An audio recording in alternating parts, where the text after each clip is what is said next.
Ahí va. Lo que había visto Hooke era la corteza, por lo tanto lo que vio fue las paredes, por eso vio como celdas, porque lo que vio son las paredes celulares que tienen los vegetales, ¿sí? Ya vamos a ver la diferencia que hay entre una pared y una membrana, pero lo importante es que él vio como paredes, ¿sí? Él vio como parecitas,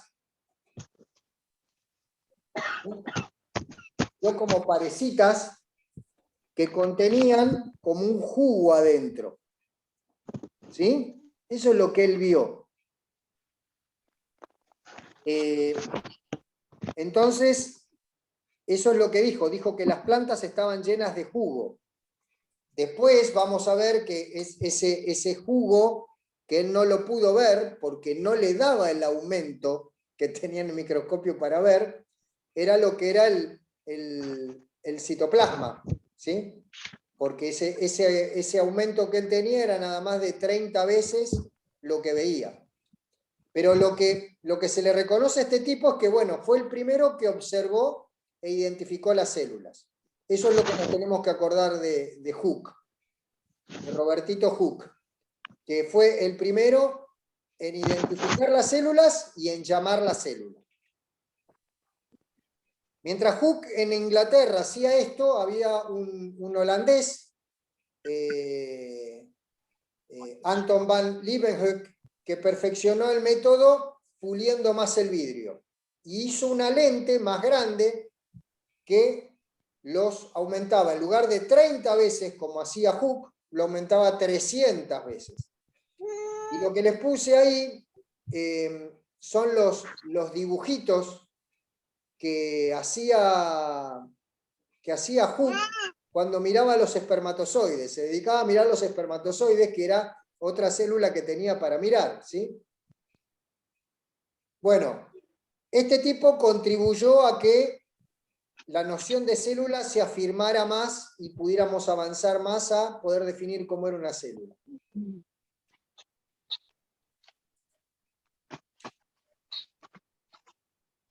Entonces, lo que se le reconoce a Leeuwenhoek es que pudo mirar las primeras bacterias.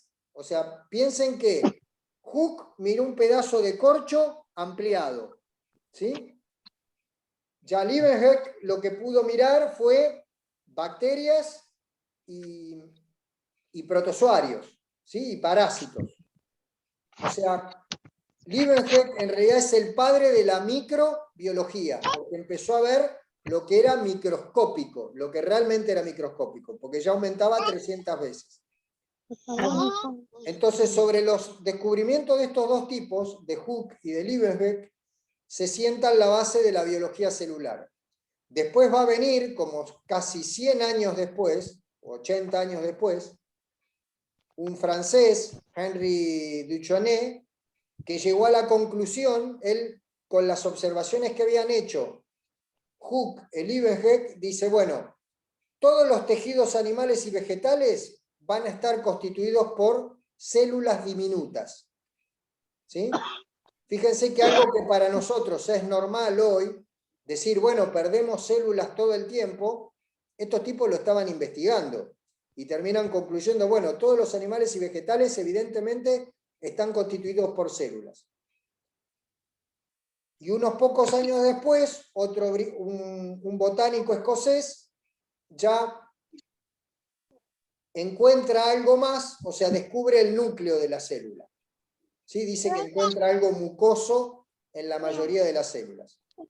Evidentemente estuvo mirando células animales o vegetales porque tenían núcleo. Vamos a ver después que las que tienen las bacterias no tienen núcleo. Entonces, en 1838, casi 20 años después, como resultado de mirar vegetales, hay un alemán, Matthias Schleiden, que concluye que todas las plantas están constituidas por células. Un año después, otro alemán, Teodoro Young afirma que los animales también están constituidos por células. Fíjense cómo iban como pasito a pasito descubriendo, ¿no? Asimismo, lo que hacen es argumentar que una célula es capaz de tener un existente independiente. O sea, los tipos dicen, bueno, sí, los organismos grandes, las plantas, los animales, están constituidos por células y funcionan porque tienen células. Ahora, lo que estamos viendo que adentro de cada vez una de esas células también ocurren procesos relacionados con la vida que son independientes. O sea, esas células están vivas per se, ¿sí? O sea, esas células también se irritan, también se reproducen, también nacen, crecen, mueren y dejan una descendencia. Entonces, estos dos investigadores alemanes presentan pruebas claras y convincentes de que la aceptación de los biólogos y el establecimiento de la teoría celular, que lo que dice es, todos los seres vivos están constituidas por una o por más células, como arrancamos diciendo acá. ¿Sí? La célula es la unidad básica de estructura y de función. ¿Por qué decimos de estructura y de función? Porque una célula que yo tengo en el cerebro tiene determinada estructura para estar en el cerebro y cumple una determinada función. Ahora, una célula que yo tengo en mis huesos tiene una estructura diferente y tiene una función diferente. Por lo tanto, su estructura está adaptada a su función. ¿Se entiende? En el esqueleto es dar estructura mecánica a nuestro cuerpo. En el cerebro es transmitir impulso nervioso. Entonces, por eso vamos a ver que las neuronas tienen un cuerpo chiquitito y una cola como larga, ¿sí? Que se llama axón, que hace que una se pueda tocar con la otra y pueda transmitir el impulso nervioso. ¿Sí? Profe, Señorita. ¿me puede repetir qué dijo del esqueleto? Porque no escuché bien. No, que las células del esqueleto o del sistema óseo son diferentes a las que tiene otro sistema como el nervioso o como el digestivo, ¿sí? Son diferentes en estructura y en función. Por eso la célula es unidad básica de estructura y función. Pero esto no queda acá, chicos, porque cuando los dos alemanes ya habían dado estos dos postulados acerca de la teoría celular, vino alguien a completarla. Apareció otro alemán, Rudolf Virchow, que dijo, y además las células provienen solo de otras células, o sea que no vienen de la nada. Entonces, la teoría celular, en resumen, lo que dice es que todos los seres vivos están constituidas por una o más células, que la célula es la unidad básica de estructura y de función, y que todas esas células vienen de otras células. O sea que las células se reproducen efectivamente. ¿Sí? Así como se reproducen, se enferma una a la otra, ¿Sí? se contagian. El día que nosotros podamos confirmar esa sospecha que un mecanismo similar es el que dispara el cáncer es, o la necropsia, cuando se muere un tejido en un pluricelular, sea una planta, se te pudre una planta o se te pudre un órgano, es porque se necrosa ese tejido y muere. Empieza a morir una célula y después muere todo el resto de las células asociadas. ¿Y qué tiene que ver el cáncer? El cáncer se dice que es una muerte masiva de células, ¿sí? Que ataca tejidos y ataca órganos, finalmente. Y después se puede reproducir viajando a otros lugares de nuestro cuerpo. Lo que lo que el mundo científico todavía no puede descular es cuál es el mecanismo que lo dispara, ¿sí? Hay tantas variables que no se puede saber cuál es la que finalmente lo dispara. Profe, porque dicen que el cáncer los tenemos todos, ¿no? No necesariamente. En algunas personas se desata, lo que no se sabe es por qué. Ahora, hay condiciones que hacen que alguien sea más sensible, ¿sí? Si Sí. yo no hubiera dejado de fumar hace 20 años, probablemente yo sería más posible que fuera un candidato a cáncer de pulmón, ¿sí? Por darles un ejemplo. Hay condiciones que ayudan. Bueno, entonces terminamos de decir que las células son las unidades estructurales y funcionales de todo ser vivo. O sea, todo ser vivo está conformado por células, ¿sí? El cuerpo de todo multicelular, nosotros, las plantas, está constituido por una variedad de células y especializadas. Lo que yo les decía, no es lo mismo la célula del hígado, ¿sí? El hepatocito, no es lo mismo que la célula de los huesos, que la célula del sistema nervioso. No es lo mismo. Son diferentes, ¿sí? Y difieren en conjunto y en forma, las dos cosas. Entonces, para ir entrando en el mundo de los que son más chiquititos, que es por lo que vamos a empezar.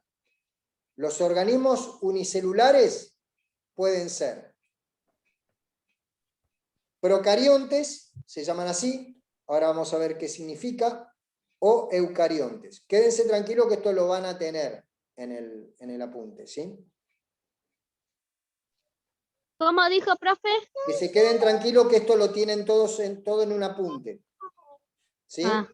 De clase 4 y de clase 5, que es lo que nos va a llevar más o menos a abarcar la célula. Entonces, procarionte quiere decir antes del núcleo. ¿Por qué? Porque ahora vamos a ver que las células procariontes no tienen núcleo, ¿sí? Como tienen las eucariontes.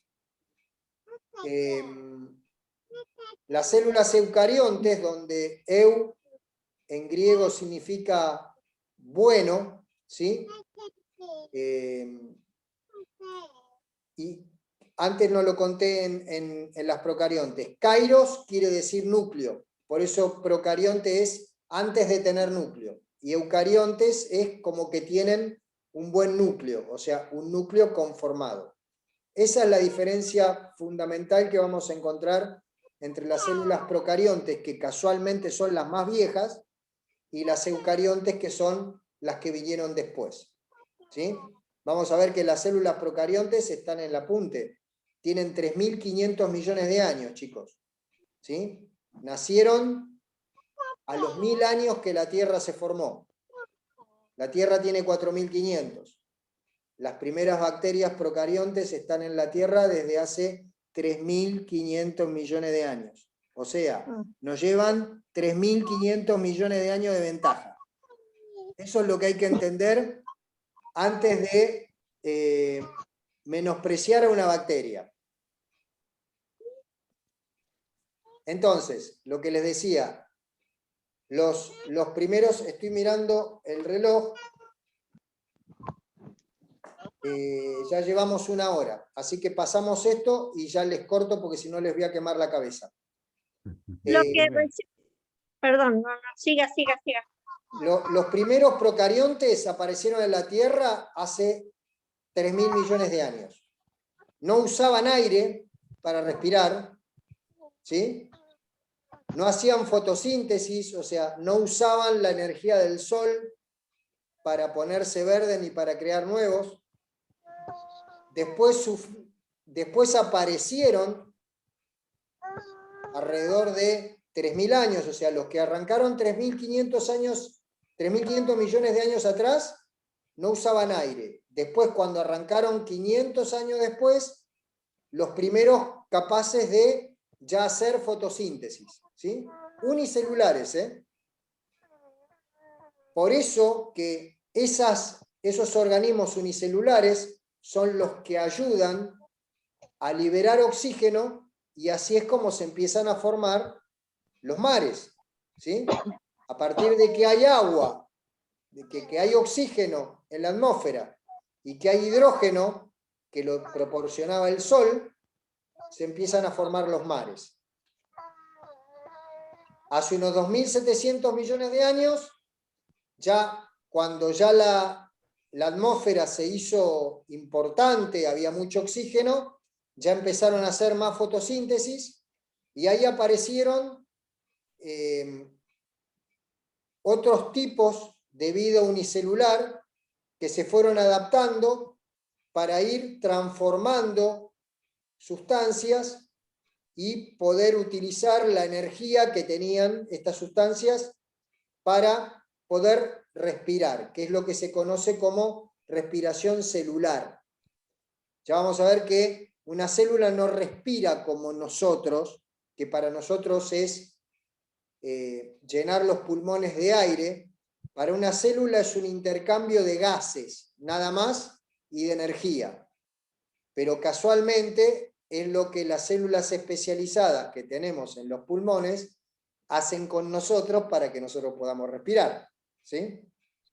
Fíjense cómo de lo más chiquito a lo más grande es la unidad de estructura y de función, porque según dónde va a estar, se especializa. Profe, una pregunta. Sí. ¿Y cuando no podemos respirar? Cuando ¿Qué hace la célula? Cuando nosotros no podemos respirar, no necesariamente es porque tenemos un problema en las células, ¿sí? No necesariamente. Piensen en el COVID, una neumonía, ¿sí? La neumonía que produce COVID, o que produce... O lo que tengo yo. Cualquier microorganismo que tiene un neumococo, ¿sí? Una bacteria como el neumococo. Lo que hace es una obstrucción severa de las vías aéreas y hace que el aire no entre como debería entrar.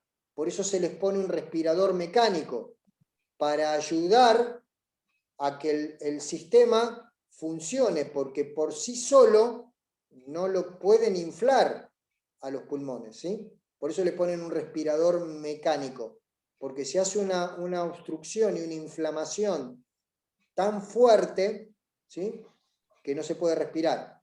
Pero no necesariamente es porque mueran esas células. Si esas células murieran, directamente no tenés pulmones, ¿sí? Eso es lo que te hace el cáncer de pulmón. Se te mueren las células del pulmón. Por eso que a algunos le sacan, si está en un solo pulmón, le sacan un pulmón y el otro pulmón labura, no al doble de la capacidad porque no puede, pero se adapta maravillosamente y trabaja a más del 100% de la función, a riesgo de forzar el corazón, ¿no? Nada es gratis, pero puede seguir respirando una persona con un solo pulmón, ¿sí? Sí. Pero no necesariamente es muerte celular, eso es lo que te quiero decir, ¿sí? Sí. Las otras células que fueron más modernas evolucionaron a partir de estas, es decir, las células que nosotros tenemos evolucionaron a partir de esas procariotas, fueron una evolución. ¿Sí? Profe, ¿todo nuestro cuerpo tiene células? ¿Todo? Todos. Somos un conjunto de miles o millones de células. Parecidas y diferentes, según para qué las vayamos a usar. ¿Sí? ¿Cómo para qué la vayamos a usar? Claro, según para qué las necesitemos. Las de la piel son diferentes a las del estómago. Las del estómago son diferentes a las del hígado. Las del hígado son diferentes a las nerviosas. ¿Sí? Las musculares, las que están en los músculos estriados, los que hacen fuerza, lo de las piernas, lo de los pies, son diferentes a los que tengo en un tejido más liso, ¿sí?, que no tenga que hacer fuerza. Las que tenemos en los brazos que hacen mucha fuerza, la musculatura de los brazos, las células de determinadas zonas, aunque tenga la misma función de músculo estriado, son parecidas, pero no son iguales. ¿Sí? Son diferentes. Es porque todas las partes del cuerpo cumplen una función distinta también. Tienen que estar Exactamente, y preparadas algunas son tan específicas, que la célula se especifica. ¿Sí? Y una cosita que yo le quería decir sobre lo que decía anteriormente, que una alergia también puede hacer que uno se asfixie, que deje de respirar. Sí. Una alergia. Bueno, pero una alergia es una reacción química, absolutamente química. No está, a ver, ¿hay agentes biológicos que influyen? Sí, el polen, hay gente, yo soy alérgico al polen, a la humedad, al pelo de gato, a los árboles que florecen entre julio y noviembre, o sea, casi todos, ¿sí? Con el tiempo uno se va haciendo más asintomático, pero no quiere decir que pierda la marca que tiene uno cromosómica o en su ADN que dice soy alérgico. ¿Sí? Los alérgicos tenemos una marquita en el ADN que dice alérgico. Pero las alergias por lo general tienen que ver con una reacción muy específica, química, de células que están en la sustancia alergénica y de células que tenemos nosotros en el cuerpo. ¿Sí? Porque por una alergia puede hacer que se le cierre la glotis, por ejemplo. Claro, ¿sí? y no Se cierre la respirar. garganta. ¿Sí? Claro, la garganta y no respirar. ¿Sí? O el que es muy alérgico a un asfixiado. medicamento como la penicilina tiene un shock en todo el cuerpo y muere. ¿Sí? Sí. Es como si le dieran veneno. Bueno, acá lo que les muestro es una bacteria procariota, aumentada millones de veces. ¿Sí? Pero es la forma típica que tiene. Está dibujado como si fuera una grajeíta, una pastillita que tiene un contenido. ¿Sí? Básicamente todas son así.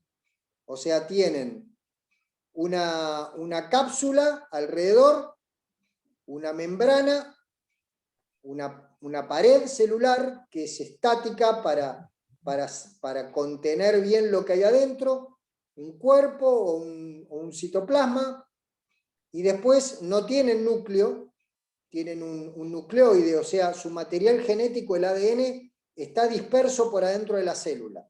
No es como nosotros que lo tenemos solamente en el núcleo, ¿sí? Y después fíjense que tienen como una colita, ¿sí? Tienen un flagelo para moverse. ¿Les suena de algún lado una célula pluricelular de animales que tenga como una colita? No. ¿No? ¿Saben cómo hacen los espermatozoides para nadar hasta el útero? Nada, ¿Saben con qué? no. Con una cola, con un Ay, flagelo. Eso es lo que demuestra que las células nuestras, que son eucariotas, evolucionaron a partir de una procariota que era previa. Y nos quedó una célula que por su funcionalidad específica tiene que nadar a lo pavote para llegar hasta el útero, y para eso utiliza una cola. ¿Sí? Un flagelo. Y así todo, salen millones, ¿y cuánto llega? Uno. Solamente uno. ¿Sí? Más Siempre fuerte. Por eso cada ser de nosotros somos especiales, únicos. más apto, no el más fuerte. El más apto. El que más se adaptó a todas las barreras que tuvo para llegar. No necesariamente es el más fuerte, es el más apto. ¿Sí? Entonces, con esto terminamos, chicos.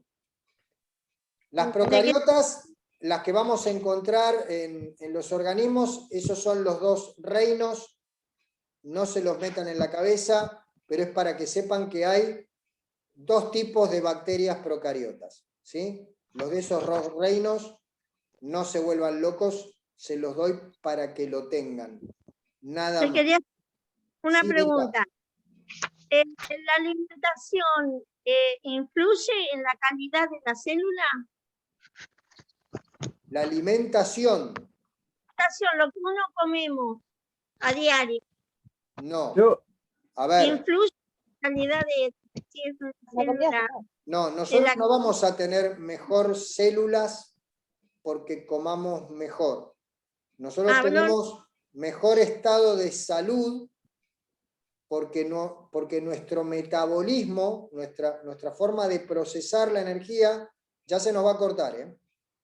Nos Ajá. queda 10 minutos. ¿No tiene nada entonces eso? No tiene que ver con la alimentación. La alimentación a lo que ayuda es a estar más sano, no que las células sean mejores. Las células que tenemos es las que nos vino de fábrica. Está bien, está ¿Sí? bien. Por la única razón por la que un tejido o un órgano puede estar alterado, sí puede ser porque en la transmisión del ADN hay gente que nace con un dedo menos.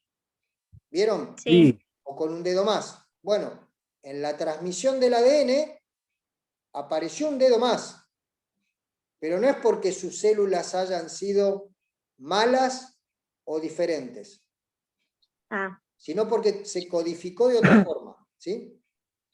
Profe, Sí. cuando morimos, ¿qué pasa con nuestras células? Mueren igual que nosotros. Todos los seres vivos tenemos el mismo ciclo de vida. ¿Sí? Nacemos, nos desarrollamos, nos reproducimos y morimos. como si fuera el desarrollo de una película. Tal cual. Y de hecho quedan los huesos, que son los que más tardan en degradarse.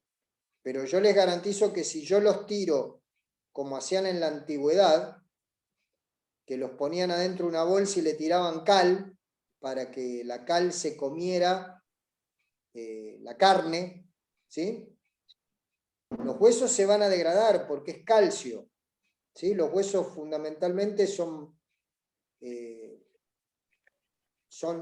moléculas orgánicas pero asociadas con calcio y después en algún momento van a ir a la tierra, ¿sí?